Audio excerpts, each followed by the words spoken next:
বিভিন্ন সময় নানা রঙের জ্যাকেটে নজরে আসেন ভারতের প্রধানমন্ত্রী নরেন্দ্র মোদী। ব্যাপকভাবে এ কোট জনপ্রিয়তা পেয়েছে ভারত জুড়ে। তবে অনেকেরই দাবি এ ধরনের জ্যাকেট জওহর কোট হিসেবেই পরিচিত, আর সেটাই নিজের নামে ব্র্যান্ডিং করে দিয়েছেন বিজেপি নেতা।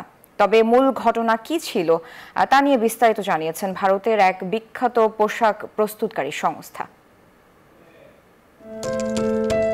নরেন্দ্র মোদী নামটি শুনলেই চোখের সামনে ভেসে ওঠে হাতাকাটা কোট পরিহিত সাদা চুলদারির এক ব্যক্তির অবয়ব। কখনো কোট ছাড়া কল্পনা এসেছে তাকে এমন মানুষের সংখ্যা একেবারেই কম। মোদী ও কোট যেন একে অপরের পরিপূরক। এই স্টাইলিশ কোট বা জ্যাকেট ভারতের বাজারে মোদি জ্যাকেট নামে পরিচিত।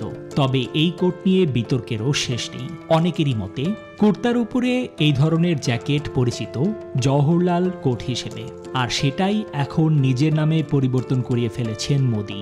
তবে এ নিয়ে সাফাই গিয়েছেন ভারতের জনপ্রিয় পোশাক প্রস্তুতকারী সংস্থা জেড ব্লু লাইফস্টাইল। সংস্থাটির ম্যানেজিং ডিরেক্টর বিপিন চৌহান বলেন, নেহেরু জ্যাকেটের থেকে এটা আকারে একটু বড়। নেহেরু এমনকি সর্দার পটেলও পরেছেন এ ধরনের জ্যাকেট। শুধু সাদা ও কালো রঙেই আগে নেহেরু জ্যাকেট মিলত, কিন্তু মোদি জ্যাকেট পাওয়া যায় নানা ধরনের রঙে। তিনি আরও বলেন, নেহেরু জ্যাকেট পরতেন সমাজের উচ্চবিত্তরা, কিন্তু সাধারণ মানুষের মাঝে এটা জনপ্রিয় করে তুলেছেন মোদি। নিবির আমিন, নিউজ 24।